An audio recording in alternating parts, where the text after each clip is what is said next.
Good day mga kalakatan ka-agri. Yung araw po ay gusto lang nating i-share sa inyo, ipakita sa inyo na magre-rehab na naman po tayo ng kanal ng ating Lakatan Plantation.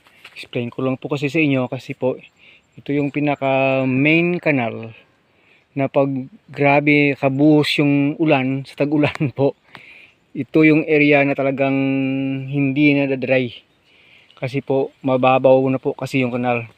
Dati po itong malalim, kaso lang po ay dahil tinamnan ko lang ulit at hindi na na-rehab, na-experience po natin na itong line, last line po papunta doon sa dulo, karamihan po dyan ay replanted o di kaya ay namatay talaga o di kaya ay hindi lumaki, stunted.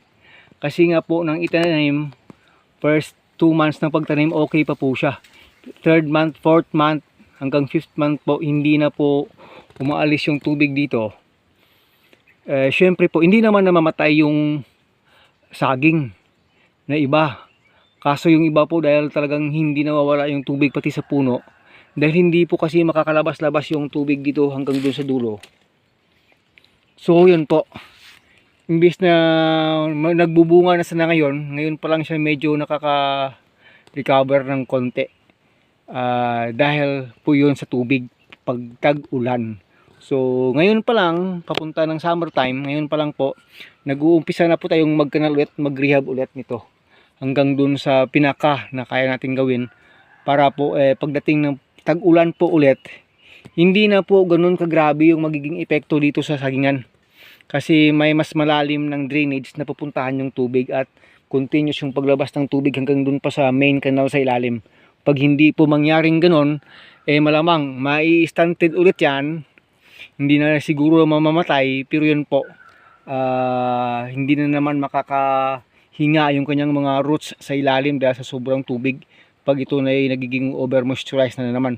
So yun po yung pinaka ginagawa ng mga magsasaka natin ng mga lakatan planters. Pag yung taniman ay basakan, kailangan po talaga malalim yung isa sa pinaka main canal natin, dahil po ito ay naging main canal na dahil yung tubig sa taas pag pumailalim po at doon lang po sa dulo kasi nakakalabas yung tubig, yun po, nai-stagnant po yan dito. So yung gagawin na natin mula dyan sa taas, dahil another expansion area po yan dyan, ay ikat natin dyan yung kanal, yung kahon, yung taniman, siguro mga 3 cuttings para po mula sa taas hindi na rin maglalagi yung tubig doon, hindi na rin mag-stagnant yung tubig doon, at saka didiretso na po dito sa main palabas para po pati doon sa taas pag natamnan natin ng bago, hindi na po sila may stress sa sobrang tubig pagdating po ng tag-ulan. At dito pati sa ilalim hindi na rin may stress kasi medyo magiging mataas na po ito. Akalaan nyo naman po, ganito lang kababaw yung kanal, ganito lang. Wala nga kalahating tawag pie wala nga 6 feet 6 inches mga 6 inches na rin siguro, yun lang wala pag level sa mga puno sa taas. So nagpalalim po tayo ng konti, isang pala mga 10 inches siguro yan, kulang-kulang 10 inches ganun. At least po may talagang may pupuntahan na yung tubig na medyo malalim na drainage, na kahit na continuous yung tubig na pakunti-kunti makakalabas na talaga sa dulo. Syempre yung moisture na nasa taas ng lupa ay makakababa po, hindi siya magiging over moisturized. So may talaga yung roots, may mapuntahan talaga siyang makapagpahinga, makapagkuha ng oxygen sa labas, yung roots ng ating sagingan. Yan po tawag doon, ka-important ng drainage system sa Lakatan Plantation, lalo na po pag rainy season. Hindi na po natin hinihintay na uulan ulit bago gawin, kasi napakahirap po maggawa niyan sa pamamagitan ng pala na mano-mano lang. Pag magiging masyado na naman itong moisted, maputik na naman, mas mahirap na naman gawin. So ngayon pa lang po mga ka-agri ay ini-start na nating gawin. Siguro matagal-tagal pa ito, abutin pa siguro ito ng 1 week kung pati doon sa taas sa ating expansion area. Yung expansion area natin dyan, vlog rin natin later. Kasi magiging last part yan ng expansion mula po dito sa main na tinaniman natin. Kasi lahat ng area doon sa ilalim, sa expansion area natin sa ilalim na taniman na po lahat.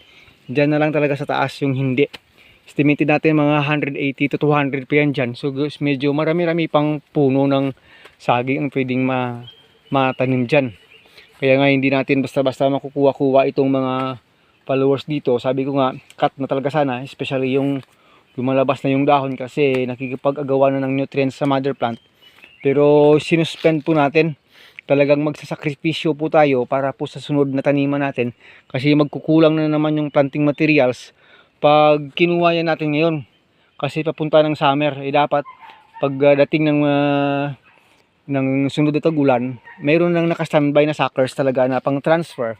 Para po anytime na umulan ng malakas, habang nagbubutas tayo dyan, pag umulan na ng malakas po ay pwede na natin talagang makuha na naman yung suckers dito para pantanim po dyan sa ating expansion po sa taas. So yun po, in-explain na po natin, napaka-importante pong makakalabas talaga yung tubig.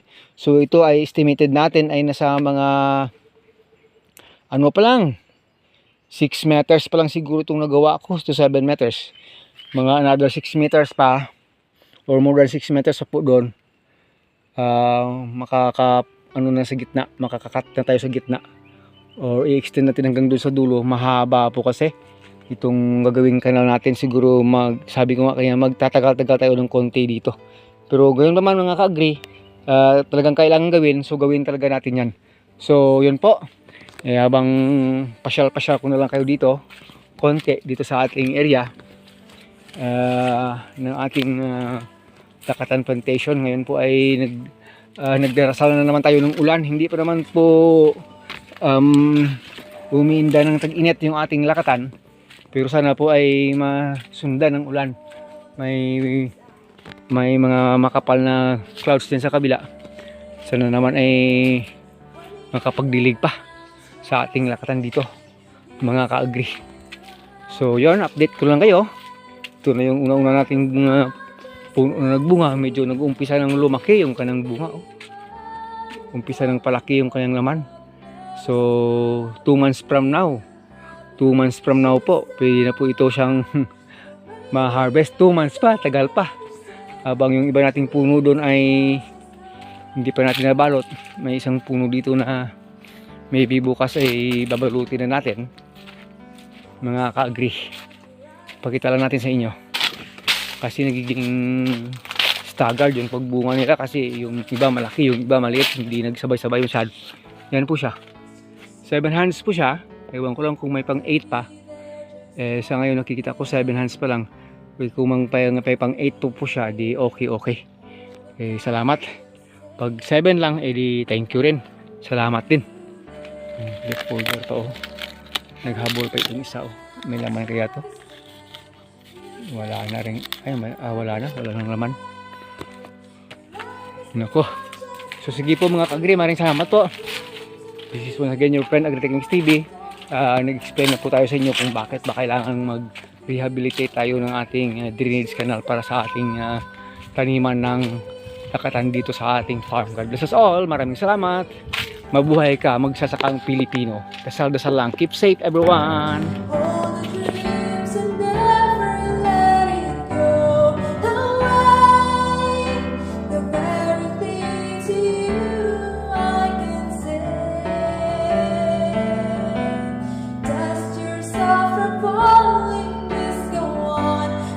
We'll see you and me together, all the dreams forever.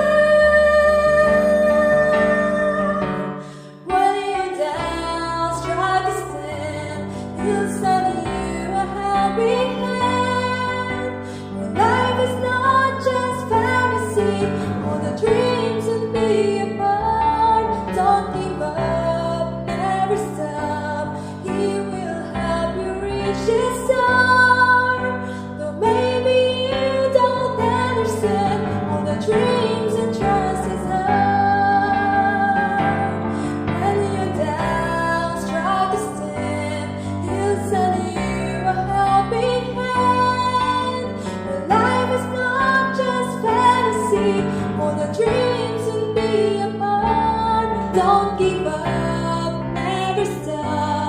you